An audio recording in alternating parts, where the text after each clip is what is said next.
الله أكبر الله أكبر الله أكبر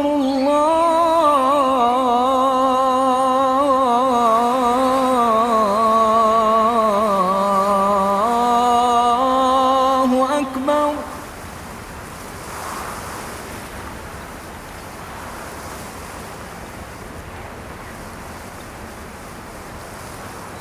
ففروا إلى الله.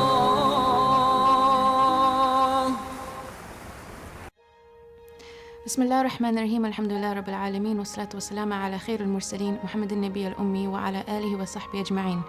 Assalamu alaikum and welcome to this episode of In the Shade of Ramadan. This year the theme is Racing to Allah.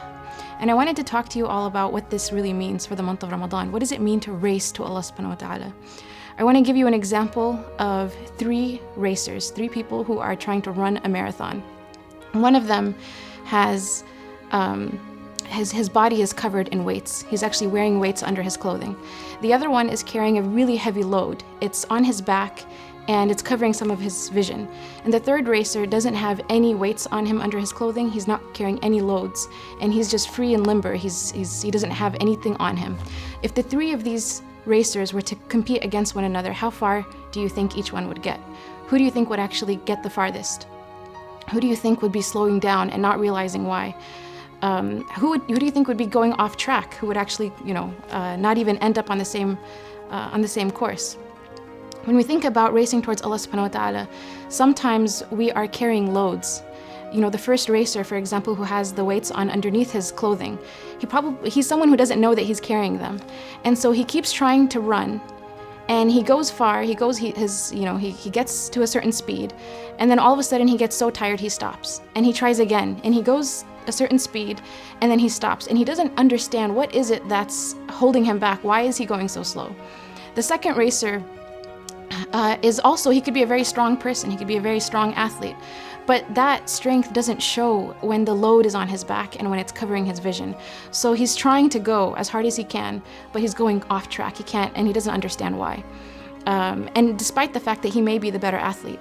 And the third one, maybe he's just an average athlete, but he's not carrying anything on him. So when he races, when he runs, he's free and it's easy and it's enjoyable and it's something that he can keep going and keep doing it. So we think about how Allah subhanahu wa ta'ala addresses us, and over again in the Quran and in the ahadith of the Prophet Muhammad sallallahu alaihi wasallam, we see that Allah subhanahu wa ta'ala wants us to come to him rushing, without loads, without heavy weights, just to come to him, to run to him. Allah subhanahu wa ta'ala says in the Quran, فَفِرُّوا إِلَى اللَّهِ, to flee to Allah. He also says in Surah Ali Imran, وسارعوا إلى مغفرة من ربكم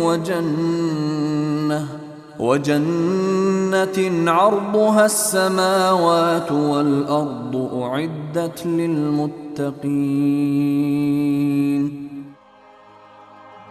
Allah subhanahu wa ta'ala tells us to race with one another towards his forgiveness and towards paradise. So we race to Allah, we race towards forgiveness, and we also race towards paradise itself. Allah subhanahu wa ta'ala also says, فَاسْتَبِقُوا الْخَيْرَاتِ, that we race with one another and compete with one another in the doing of good deeds. And this particular clause is mentioned twice in the Quran. So now we think again to the month of Ramadan and we think about all of the things that we're trying to do. And whether it's reading Quran or praying Taraweeh, and sometimes we try to start something and you feel a block. You feel like there's a block between you and that good thing that you want to do. That's a load, and it's time to let go, whatever that load is. And so you have to really discover what it is mentally that's blocking the Quran from you, that's blocking Taraweeh from you. And it's really easy to let go of that load. It may seem hard, but it's a disguise. It's actually, subhanAllah, it's an easy thing to do. Sometimes a person reaches for the Quran and they feel like they don't deserve it. And so they're adding to themselves a sense of guilt that Allah subhanahu wa ta'ala has not told them to feel, that there is no encouragement for them to feel that level of guilt for no reason, to feel undeserving of the Quran. So you have to get rid of that block and let yourself know that this is a lie. So throw away the weights, throw away the loads, and you have the ability and the capacity to do that. You think about someone who wants to pray Taraweeh and they feel maybe anxiety about how long it's going to be. Taraweeh is safe. It's a safe thing to do. There's no reason to feel anxiety. And so throw away that weight and let it go. And when we do that, we will be more able to open the month of Ramadan with a spirit of rushing to Allah subhanahu wa ta'ala, no holds barred. And you think about what that means in terms of the spirit of Ramadan. SubhanAllah, sometimes people can confuse emotion or being emotional with being spiritual. I'm not saying that being spiritual does not sometimes have emotions, but they are not one and the same. And especially when we think about Ramadan, the goal of Ramadan is not to stand in prayer for 30 nights and wail and bawl your eyes out. That doesn't mean you accomplished Ramadan. Ramadan is for God consciousness. It's to come closer to Allah subhanahu wa ta'ala and feel like you can do even more for Him in this life. And an example that comes to mind is when I was in Egypt and I was studying there, one of the opportunities I had was to go to Masjid Amr ibn al-As and pray behind Sheikh Muhammad Jibreel. And something really struck me about that experience. So I go into the masjid and it's crowded, thousands of people are there. And the thing that I noticed is that when he was reciting, a lot of people are crying and a lot of people are really into it. And then there's a break, and then people, you get up to do more rak'at, to pray more tarawih. And these same people who are standing there crying are pushing and shoving each other, and they're getting mad at each other, and they're treating each other so badly. There was actually an outcry in the women's section.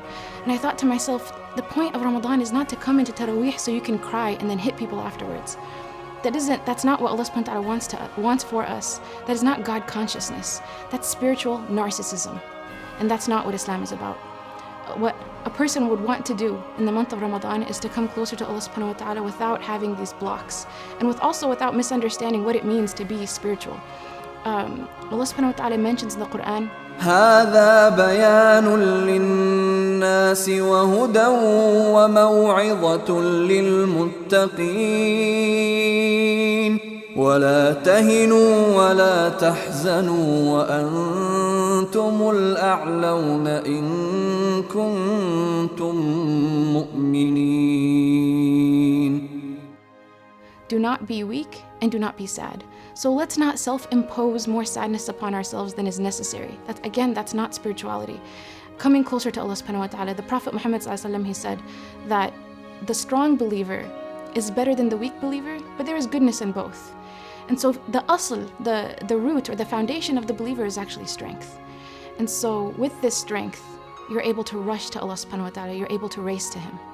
And so this is something that I want us to think about, something that I want us to really reflect on in terms of how do we view ourselves? Do we view ourselves as being strong, or do we view ourselves as being victims of all the different things that have happened to us? You cannot rush to Allah subhanahu wa ta'ala with a victim mentality, so let go of it. You cannot rush to Allah subhanahu wa ta'ala with phobias, so let go of them. And Abu Bakr radiallahu anhu gives a great example of what it means to really be inspired by what Allah subhanahu wa ta'ala wants from us. In the story of the Hijrah, the Prophet Muhammad sallallahu alaihi wasallam goes to Abu Bakr radiallahu anhu and tells him that it's going to be him that gets to accompany him on the migration to Medina. And Abu Bakr's response is to be overjoyed to the point of tears.